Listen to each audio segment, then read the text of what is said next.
మన ప్రభువును రక్షకునైన యేసుక్రీస్తు నామములో ఈ వీడియోని వీక్షిస్తున్న మీ అందరికీ ప్రైజ్ ద లార్డ్. మనము లెంటులో 15వ రోజుకి అంటే 15th డేకి మనము వచ్చి ఉన్నాం. ఈరోజు మన యొక్క ధ్యానాంశము తీతుకు రాసిన పత్రిక 3వ అధ్యాయము 5వ వచనాన్ని కనుక మనం గమనించినట్లయితే, అసలు తీతుకు రాసిన పత్రిక 3వ అధ్యాయం అంతట్లో కూడా ఏమని ఉంటుందంటే, మనము మన యొక్క నీతి క్రియల వలన కాదు కానీ కేవలము పరిశుద్ధాత్మ దేవుడు మనకు నూతన స్వభావము అనుగ్రహించడం ద్వారా మనము రక్షించబడ్డాము. అర్థమవుతుందండి?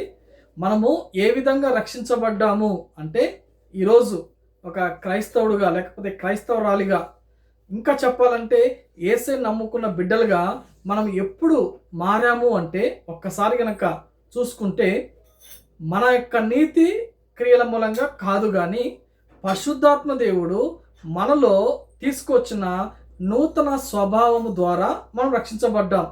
అయితే పరిశుద్ధాత్మ దేవుడు ఈ లోకానికి వచ్చి ఈ విధంగా చేయడానికి ఎవరు కారణము అంటే యేసుక్రీస్తు ప్రభువారు. యేసుక్రీస్తు ప్రభువారు ఈ భూమి మీదకి రాకపోతే పరిశుద్ధాత్మ దేవుడు ఈ భూమి మీదకి వచ్చేవాడు కాదు. ఎందుకు అంటే యేసుక్రీస్తు ప్రభువారు స్వయాన చెప్పారు, ఆయన చనిపోయి తిరిగి లేచి పరలోకానికి వెళ్తేనే పరిశుద్ధాత్మ దేవుడు ఈ భూమి మీదకి రావాలి.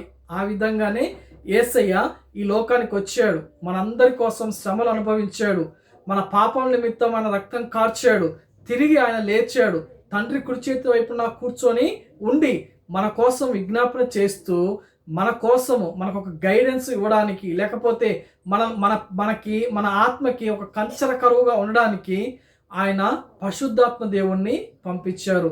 ఆ పరిశుద్ధాత్మ దేవుడు ఆయన మనల్ని ఏం చేస్తాడంటే సర్వ సత్యంలోనికి నడిపిస్తూ ఉంటాడు.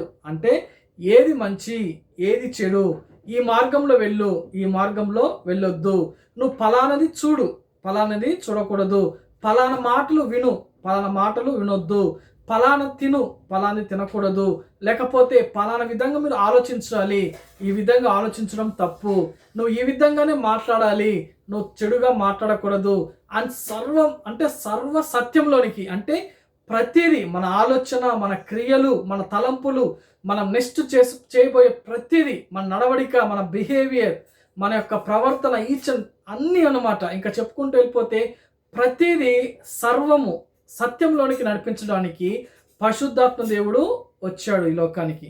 ఆయన వచ్చి మనల్ని ఏం చేస్తాడంటే ఒప్పింపచేస్తాడు. ఏమని ఒప్పింపచేస్తాడో తెలుసా? మన పాపాలని ఒప్పింపచేస్తాడు. ఎప్పుడైతే మన పాపాలను ఒప్పుకుంటామో అప్పుడు మనం రక్షించబడతాం. ఈ విషయం తెలియక చాలామంది రక్షణ అంటే ఏదో ఒక మతానికి సంబంధించిందో, లేకపోతే దీన్ని ఏదో ఒక విధంగా చేసి మనము అనుకుంటున్నాం. కానీ నిజమైన రక్షణ ఏంటి అంటే పరిశుద్ధాత్మ దేవుడు ఒక మనిషిలో క్రియ జరిగించి తమ పాపాలు ఒప్పుకొని పరిశుద్ధంగా జీవించడానికి తీర్మానం తీసుకోవడమే ఆ యొక్క రక్షణ. చూడండి, బైబిల్ గ్రంథంలో జక్కయ్య గురించి మనకు తెలుసు కదా. జక్కయ్య ఎలాంటి వాడండి? ఆయన కలెక్టర్ ఆఫీస్గా ఉన్నప్పుడు, లేకపోతే ట్యాక్స్ కలెక్ట్ చేసేటప్పుడు జక్కయ్య ఏం చేసేవాడంటే 100 రూపాయలు వసూలు చేయాలంటే 300 వసూలు చేసేవాడు. ఆ విధంగా తగిన దానికన్నా ఎక్కువగా చేసేవాళ్ళు. అందరూ అనుకునేవాళ్ళు, ఏంది జక్కయ్య ఎలాంటి పాపిస్తాడు, లేకపోతే పాపం చేస్తున్నాడు అని. అయితే ఒకానొక రోజు యేసయ్య అటువైపు వచ్చాడు, ఆయన జక్కయ్య వైపు చూశాడు, ఆయన ఇంటికి వెళ్ళాడు. వెంటనే ఆయన హృదయంలో, జక్కయ్య హృదయంలో పరిశుద్ధాత్మ దేవుడు పనిచేయడం స్టార్ట్ చేశాడు. చూడండి, యేసయ్య ఉన్న రోజుల్లోనే కాదు, అంతకు ముందున్న దావీదున్న కాలంలో కూడా పరిశుద్ధాత్మ దేవుడు పనిచేశాడు. అయితే ఆయన సంపూర్ణంగా ఈ భూమి మీదకి రాలేదు, కానీ ఆయన యొక్క ప్రభావము కనపడుతూ ఉంది. ఎప్పటి నుంచి? పాత నిబంధన గ్రంథంలో నుంచి.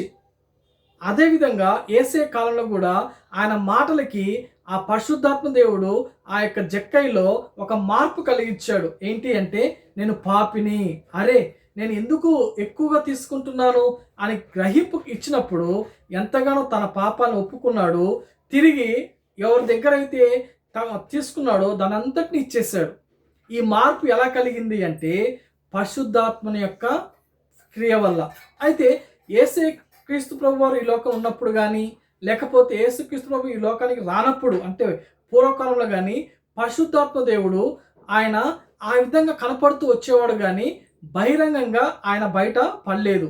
అయితే ఎప్పుడైతే యేసుక్రీస్తు ప్రభువారు ఈ లోకానికి వచ్చి రక్తం కార్చి ప్రాణం పెట్టి తిరిగి లేచిన తర్వాత ఆయన పెంతెకొస్తు దినమందు సంపూర్ణంగా ఈ భూమి మీదకి వచ్చేసాడు. యేసుక్రీస్తు ప్రభువారు పరలోక రాజ్యానికి వెళ్ళి ఆయన్ని పంపించాడు. పరిశుద్ధాత్మ దేవుడు ఇక సంపూర్ణంగా ఈ భూమి మీదకి వచ్చి ఇప్పుడు ప్రెజెంట్ ఈ భూమి మీద ఆ పరిశుద్ధాత్మ దేవుడు ప్రతి హృదయంలో కార్యాన్ని జరిగిస్తున్నాడు. ఎందుకండి ఈరోజు అనేక మంది యేసుక్రీస్తు నమ్ముకున్న కారణం ఏంటంటే ఏదో మతం కోసమో లేకపోతే డబ్బు కోసమో కానే కాదు, కానీ హృదయంలో ఏదైతే గ్యాప్ ఉందో, హృదయంలో ఒక మానవుడు ఒక మనశ్శాంతి కోసం లేకపోతే తాను కలిగి ఉన్న ఖాళీ నింపుకోవడానికి అవస్థ పడుతున్నప్పుడు పరిశుద్ధాత్మ దేవుడు సహాయం చేస్తున్నాడు. పరిశుద్ధాత్మ దేవుడు వచ్చినప్పుడు ఏం చెప్తాడో తెలుసా? ఇదిగో నీవు బూతులు మాట్లాడొద్దు, ఇదిగో నీవు చెడ్డ మాటలు పలకవద్దు, ఒకవేళ తొందరపాట్లు ఏమైనా పలికితే సర్దిద్దుకో, క్షమాపణ చెప్పు, తర్వాత వచ్చేసి ఏదన్నా చేస్తే ఆ విధంగా చేయకూడదు, ఇలా సర్వసత్యంలోనికి నడిపిస్తూ ఉంటాడు. దీన్ని రక్షణలోకి మనం వెళ్ళడం అంటాం. అంతేకాదు అనేక క్రియలు పరిశుద్ధాత్మ దేవుడు చేస్తూ ఉంటాడు. కాబట్టి ఈ యొక్క లెంట్ డేస్లో, ఈ యొక్క మండల కాలంలో మనము రక్షణ గురించి కూడా ధ్యానించాలి.